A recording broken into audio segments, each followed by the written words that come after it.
बच्चों, यदि आपको वीडियो अच्छा लगे तो लाइक और सब्सक्राइब करें। प्यारे बच्चों, शुभ रात्रि। Independent emergence of independent assets पर यह मेरा 5वां वीडियो है। बच्चों, इससे पिछली वाली जो 4 वीडियो हैं उसे भी आप देख लें, एक एक करके सारी वीडियो को देखें और समझें। मैंने नीचे लिख दिया है, नंबर 1, नंबर 2, नंबर 3 ऐसे करके मैंने बता दिया है पहले ही। तो उस क्रम में आप उसको देखें और विषय वस्तु को समझने का प्रयास करें। जहाँ कहीं भी दिक्कत हो उस दिक्कत से आप अवगत हों और हमें कमेंट्स के माध्यम से बताने का प्रयास करें। हर कमेंट्स का आपको जवाब मिलेगा, निश्चित रूप से मिलेगा। बच्चों, आप इस वीडियो को सब्सक्राइब जरूर कर लें और नोटिफिकेशन का बटन जो है, ऑल बटन, उसे आप दबा लें, जिससे आने वाले वीडियो की सूचना आपको, पूर्व सूचना आपको प्राप्त होगी और अपने समय के अनुसार आप उसे देख पाएंगे, समझ पाएंगे, विषय वस्तु को समझ पाएंगे। लाइक भी करें और साथ साथ में अपने दोस्तों को, मित्रों को, यारों को यह वीडियो शेयर जरूर करें, ताकि आपके मित्र भी जो हैं, दोस्त भी हैं, यार हैं, वो सभी जो है से विषय वस्तु का सही और अच्छी तरह से क्या लाभ उठा सके, है ना। बच्चों, यह वीडियो अब मैं राजपूत को लेकर बना रहा हूँ। राजपूत, यहाँ देखिए, many Rajputs tried to establish independent states after the death of Aurangzeb. Aurangzeb के मृत्यु के पश्चात बहुत सारे राजपूत ने स्वतंत्र राज स्थापित करने की कोशिश की। Ajit Singh, the king of Marwar, Jodhpur, आजकल वह जोधपुर के नाम से जाना जाता है, उसको मारवाड़ कहा जाता था। मारवाड़ का राजा था Ajit Singh. And Sawai Jai Singh, the king of Amber, Amber का राजा था सवाई जय सिंह। आजकल अम्बेर को जयपुर कहा जाता है। Took advantage of the war of succession among the emperor's son, मतलब मुगल साम्राज्य के पुत्रों में जो उत्तराधिकार की लड़ाई हुई उसका फायदा इन्होंने उठाया और declared their independence from the Mughal empire, और अपने आप को मुगल साम्राज्य से स्वतंत्र घोषित कर लिया। जो जोधपुर अर्थात मारवाड़ के राजा थे और सवाई जय सिंह अम्बेर अर्थात जो जयपुर के राजा थे, मुगल साम्राज्य के पुत्रों के बीच में उत्तराधिकार की लड़ाई चली, जिसका फायदा उसने उठाया और मुगल एम्पायर से अपने स्टेट को, अपने राज्य को स्वतंत्र घोषित कर लिया। They were fed up of religious and administrative intolerance under Aurangzeb. वे औरंगजेब के अंतर्गत, जब शासन औरंगजेब का था तो उस समय जो धार्मिक और प्रशासनिक असहनशीलता जो थी उससे वो काफी उब चुके थे। असहनशीलता मतलब जो सहन बर्दाश्त करने लायक नहीं है। जय Singh had a governorship of Surat and Agra. जय सिंह के पास सूरत और आगरा का गवर्नरशिप था। And Ajit Singh was the governor of Ajmer and Gujarat, और अजीत सिंह जो है सो अजमेर और गुजरात के गवर्नर थे। गवर्नर मीन्स राज्यपाल होता है। The king of Mewar, the king of Mewar Udaipur, जिसको आजकल उदयपुर कहा था, मेवाड़ है। Had always oppose the Mughals, वह हमेशा से मुगलों का विरोध करता था। Now he got an opportunity to consolidated power, और अब उसे अपने शक्तियों को एकत्रित करने का अवसर मिल गया, एक अवसर मिला। तो यहाँ इस पार्ट में इतना बिंदु पर हमने सवाई जय सिंह के बारे में, अजीत सिंह के बारे में और जय सिंह के बारे में पढ़ा। जय सिंह और अजीत सिंह और मेवाड़। आगे चलिए। अनफॉर्चुनेटली, दुर्भाग्यवश, the Rajput states were unable to unite due to mutual rivalry.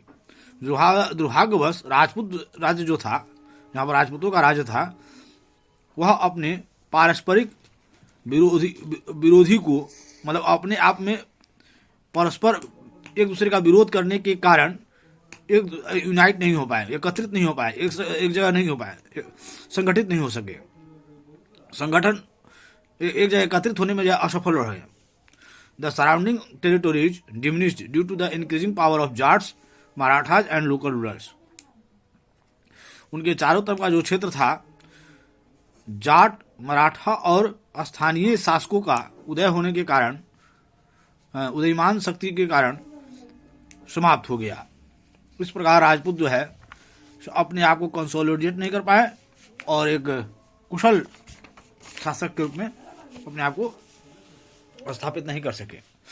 अब हम चलते हैं मैसूर ऊपर। The states of Mysore rose to prominence in South India. मतलब मैसूर का राज्य जो है दक्षिण भारत का एक बहुत ही महत्वपूर्ण भाग के रूप में उभरा after the decline of the Mughal power. Mughal power के पतन के पश्चात जो है दक्षिण में मैसूर का राज्य जो है उभरा। अर्लियर शुरू में इट वाज रूल्ड बाय चिक्का कृष्ण राज। देखिए इसका नाम याद रखिए, शुरू में जो है यहाँ पर चिक्का कृष्ण राज का शासन था। चिक्का कृष्ण राज का शासन था। But the real power was in the hands of Wodeyar brothers. लेकिन जो वास्तविक शक्ति जो थी उडियर ब्रदर के पास थी। उडियर भाई, ये दो भाई थे। उडियर भाई का नाम था देवराज और नानंजा राज।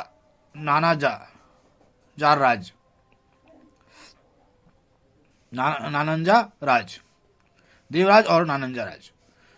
हैदर अली, देखो ये जो है ऐसे देवराज और ये जैसे नानंजा राज, ये जो उडेर ब्रदर थे। वास्तविक शक्ति इसी इन्हीं के हाथ में थी और चिक्का कृष्ण राज जो है वहां का शासक था। हैदर अली 1760 से 1782। देखो अब हैदर अली का उदय होता है मैसूर में 1760 से 1782 के बीच में। Became the ruler of Mysore, वह मैसूर के राजा बने, शासक बने। And carried out successful wars against Maratha and Nizam. और मराठा और निजाम के विरोध में वह बहुत ही सफल युद्ध भी जीते, उसका निर्वहन किए सफल, उसमें उनको सफलता मिली। आफ्टर हैदर अली के मृत्यु के पश्चात हिज सन टीपू सुल्तान 1782 से 1799 1718 to 1999 became the ruler. Hyder Ali का पुत्र था टीपू सुल्तान। तो उनकी मृत्यु के पश्चात जो है टीपू सुल्तान वहां का शासक बना। He introduced many reforms in the army, trade, coinage, weights and measurements, etc.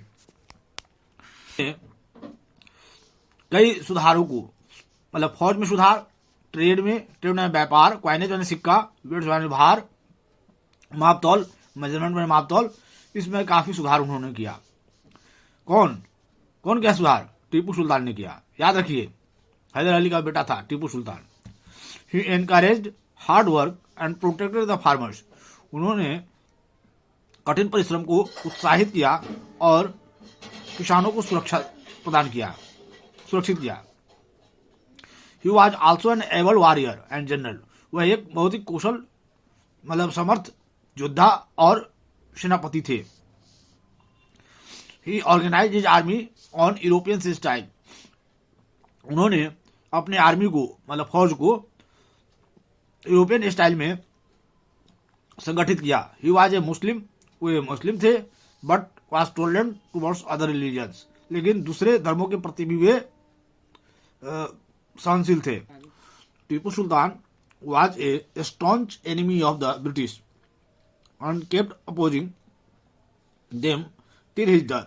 Tipu Sultan British का एक बहुत ही कठिन दुश्मन था और अपने मृत्यु तक जो है उनका अंग्रेजों का विरोध करते रहे।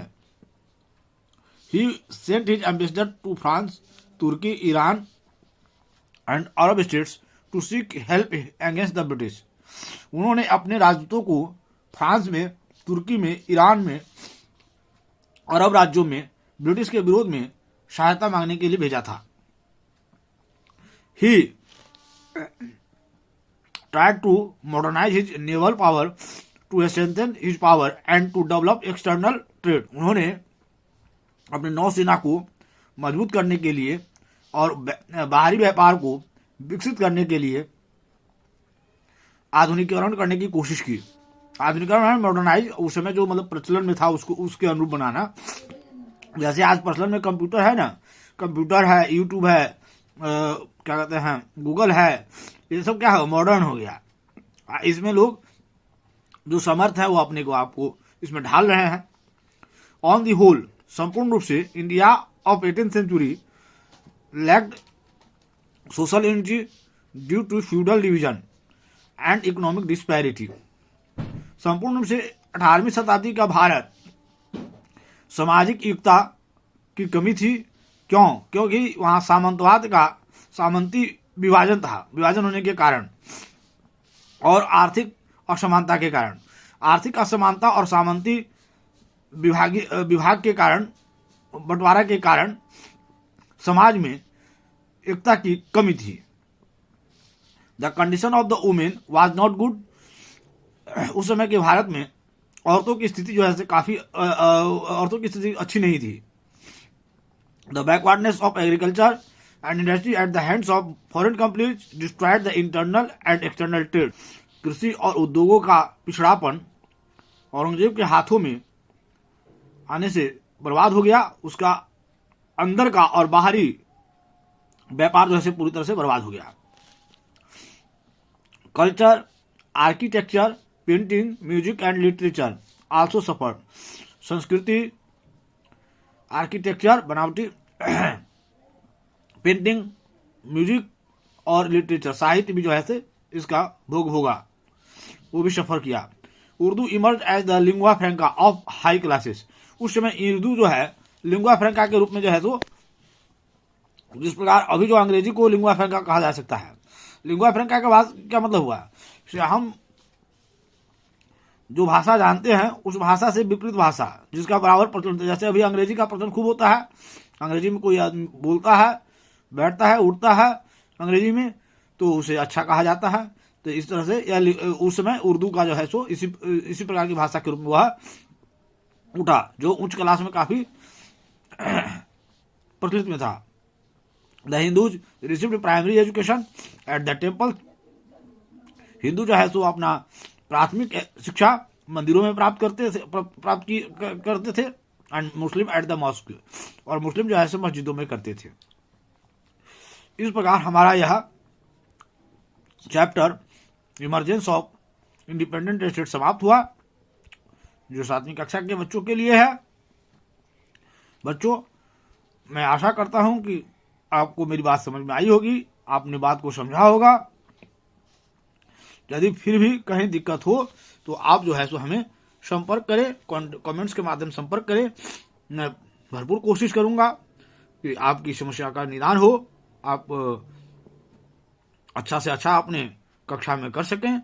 और एक बात ध्यान में रखिए, सभी प्रतियोगी परीक्षाओं की तैयारी करने वालों के लिए भी कहूंगा कि यह वीडियो उनके लिए भी काफी लाभदायक है।